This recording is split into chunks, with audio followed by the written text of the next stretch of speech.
Hi friends, வணக்கம். Welcome to Vijee Simpli Home. எல்லாம் நல்லா இருக்கிறீங்களா? நான் பண்ற டிஷ் எல்லாம் உங்களுக்கு பிடிச்சிருக்கா? இதெல்லாம் எப்படி இருக்கு, நல்லா இருக்குன்ட்டு கமெண்ட்ஸ்ல சொல்லுங்க. உங்களுக்கு தேவையானதை சொல்லுங்க, நான் செய்யறேன். இப்போ நம்ம ஒரு சைட் டிஷ் தான் பார்க்க போகிறோம். இது இட்லி தோசை, எங்கள் வீட்டில் பூரி கூட இதை தொட்டு சாப்பிடுவாங்க, அவ்வளோ அருமையாக இருக்கும். அந்த சைட் டிஷ் தான் பார்க்க போகிறோம். அது பார்க்கறதுக்கு முன்னாடி எங்கள் சேனலை சப்ஸ்கிரைப் பண்ணுங்கள், பக்கத்தில் இருக்க பெல் பட்டனை அழுத்துங்க.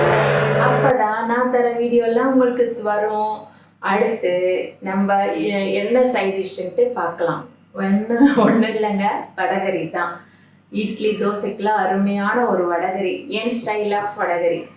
அதுதான் நான் செய்ய போகிறேன். வடகரி தான் செய்ய போகிறேன். அதுக்கு தேவையான பொருள்லாம் என்னெல்லாம் பார்க்கலாம். வாங்க ரெசிபிக்குள்ளார போகலாம். இப்போ நம்ம வடகரிக்கு தேவையான பொருட்கள்லாம் என்னெல்லாம் பார்த்துடலாங்க. வாங்க. 200 கிராம் கடலைப்பருப்பு எடுத்து நான் ஊற வச்சுருக்கிறேங்க. இது ஒரு 1.5 மணி நேரம் ஊற வைக்கணும். இதில் நான் ஒரு துண்டு இஞ்சி போட்டிருக்கிறேன். இந்த இஞ்சி, ஒரு துண்டு இஞ்சி, 2 காஞ்ச மிளகாய் போட்டிருக்கிறேன். உப்பு போட்டு நம்ம அரைச்சிக்க வேண்டியது தான். வேற எதுவுமே இதில் சேர்க்க வேண்டாம். வெறும் பிளெயினாக தான், வெங்காயம் பச்சை மிளகாய் எதுவுமே சேர்க்க வேண்டாம். ஒரு துண்டு இஞ்சி, 2 காஞ்ச மிளகாய், 200 கடலைப்பருப்பு, 3 வெங்காயம், 2 பச்சை மிளகாய், ஒரு தக்காளி, பெரிய சைஸ் தக்காளி 1, கொஞ்சம் புதினா, கருவேப்பிலை கொஞ்சம், கொத்தமல்லி கொஞ்சம், இஞ்சி பூண்டு விழுது 1/2 ஸ்பூன், கரம் மசாலா 1/2 ஸ்பூன், சோம்பு பொடி 1/2 ஸ்பூன், பிளெயின் மிளகாய் பொடி 1/2 ஸ்பூன், தனியா பொடி 2 ஸ்பூன், மஞ்சள் தூள் 1/4 ஸ்பூன், தாளிக்க 1/2 ஸ்பூன் சோம்பு, 3 பட்டை, 3 லவங்கம், 2 ஏலக்காய், ஒரு பிரிஞ்சி இலையை பிச்சு வச்சிருக்கேன். தேவையான அளவு உப்பு, தேவையான அளவு எண்ணெய். இப்போ நம்ம தண்ணி ஊற்றாம இந்த கடலை பருப்பை அரைச்சிக்கலாம் பக்கோடா போடுறதுக்கு. இப்போ நம்ம அரைச்சிட்ட மிக்சியில் இப்போ அரைச்சதை இது ஆவி கட்டியும் செய்யலாம். ஆனால் எங்களுக்கு பொரிச்சு போட்டு செய்தால் தான் எங்களுக்கு பிடிக்கும். இப்போ கடாய் ஸ்டவ் பற்ற வச்சு நம்ம இப்போ பொரிச்சு போட்டுடலாம். இதை இப்போ பொரிக்கிறதுக்கு ஆயில் விட்டுக்கிறேன். நான் பொரிக்கிறதுக்கெலாம் நான் கோல்டு வின்னர் தான் யூஸ் பண்ணுவேன், மற்றபடி நல்லெண்ணெய். எண்ணெய் காஞ்சிடுச்சு. நம்ம இப்போ பக்கோடாவை போட்டு எடுத்துடலாம். எப்படி வேணாலும் போட்டுக்கலாம்.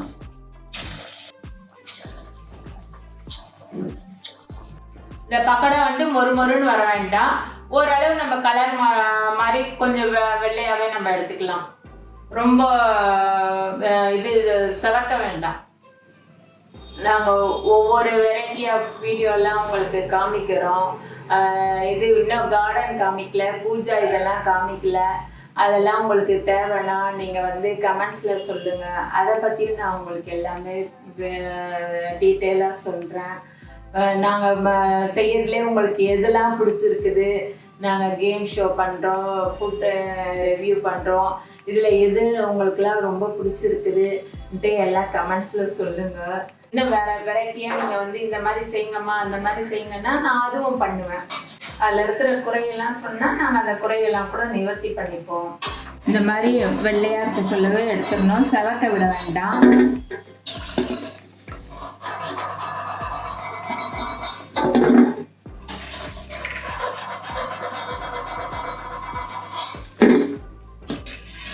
நம்ம பக்கோடாலாம் பொரிச்சு எடுத்துட்டோம். பொரிச்ச பக்கோடாலாம் ஆறட்டும். வடகரிக்கு இப்போ 6 ஸ்பூன் எண்ணெய் விட்டுக்கிறேன்.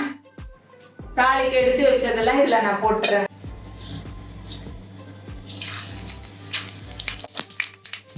கருவேப்பிலை சேர்த்துக்கிறேன். வெங்காயமும் பச்சை மிளகாயும் சேர்த்துக்கிறேன். இப்போ நல்லா வதக்கட்டும். ஒவ்வொன்றா சேர்த்துட்டே வரல. ஒரு நிமிஷம் வதங்கினா கூட 2 நிமிஷம் அந்த மாதிரி வதங்கட்டும். நல்லா வதங்க ஒவ்வொன்றா சேர்த்துக்கலாம். அப்புறம் எப்போதும் என் ஸ்டைல் ஆஃப் பெருங்காயத்தூள். எல்லாத்துக்குமே நம்ம பெருங்காயத்தூள் போடுறது நல்லது. அதுவும் இது கடலைப்பருப்பு ஐட்டம்ன்றதுனால பெருங்காயத்தூள் சேர்த்துக்கிறது ரொம்ப ரொம்ப நல்லது. பெருங்காயத்தூள். அடுத்து இஞ்சி பூண்டு விழுது, அதையும் சேர்த்து வச்சு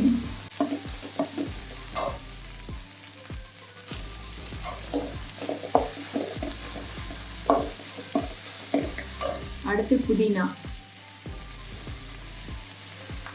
கொத்தமல்லி மட்டும் நம்ம எல்லாம் முடிச்சுட்டு லாஸ்ட்டாக இறக்க சொல்ல கொத்தமல்லி தூவிக்கலாம். இப்போ இதெல்லாம் நல்லா வதங்கட்டும். நான் பக்கோடாவில் கொஞ்சம் போட்டிருக்கேன், அதனால் 1 ஸ்பூன் உப்பு போட்டுக்கிறேன். நீங்கள் உப்பு பார்த்து போட்டுக்கோங்க அவங்களுக்கு ஏற்ற மாதிரி. இங்கே இட்லியும் ஊற்றி வச்சுட்டேன். இட்லி வந்துடும், வடகரியை ரெண்டுமே ரெடி ஆகிடும். 10 நிமிஷம் தான். இப்போ ஒவ்வொரு பொடியாக சேர்த்துக்கலாம். நம்ம 1/4 ஸ்பூன் மஞ்சத்தூள்,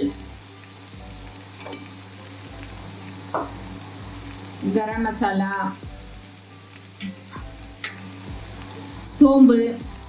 சோம்பு பொடி, தனியா பொடி, மிளகாய் பொடி, பிளெயின் மிளகாய் பொடி, இதெல்லாம் சேர்த்துட்டோம். இப்போ இதுக்கு தண்ணி நம்ம தாராளமாக ஊற்றலாம். நம்ம 3 டம்ளர் தண்ணி ஊற்ற போகிறேன் நான். இந்த ஸ்டேஜில் காரம் உப்பெல்லாம் கரெக்டாக இருக்கான்னு பார்த்துக்கோங்க. பத்தலைன்னா நம்ம போட்டுக்கலாம். 3 டம்ளர் தண்ணி நான் ஊற்ற போகிறேன். காரம் உப்பு பார்த்துக்கோங்க இந்த ஸ்டேஜில்.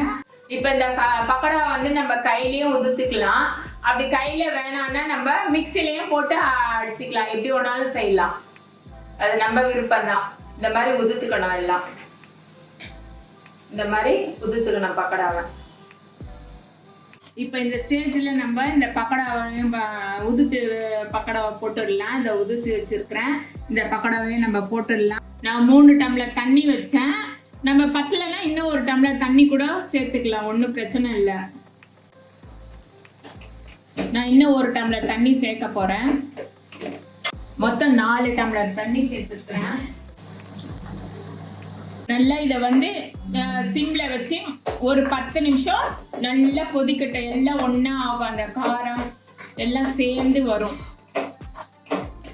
எல்லாம் நம்ம வடகரி சூப்பராக ஆகிடும்.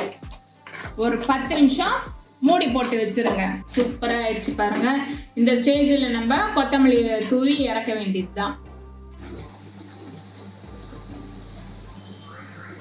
அவ்வளோதான், கொத்தமல்லி தூவி வச்சு ஸ்டவ்வை ஆஃப் பண்ணிட்டேன். இப்போ நம்ம போய் சுட சுட டேஸ்ட் பார்க்கணும். இட்லி, சூடான வடகரி இப்போ நம்ம சுட சுட சாப்பிட போகிறோம். கேமராமேனுக்கு கபகபா. இப்போ எப்போதுமே நான் என்ன பண்ணுவேன், ஃபஸ்ட்டு உங்களுக்கு ஒரு வாய் ஃபஸ்ட்டு, அதுக்கப்புறம் நான் டேஸ்ட் பார்ப்பேன். போனால் போகுது கேமராமேனுக்கு ஒரு வாய் கொடுத்துடலாம். இந்தாங்க கேமராமேன், சுட சுட நீ தான் ஃபஸ்ட்டு சாப்பிட்ருக்க. இப்போ நான் சாப்பிட்றேன், எப்படி இருக்குன்னு சொல்கிறேன்.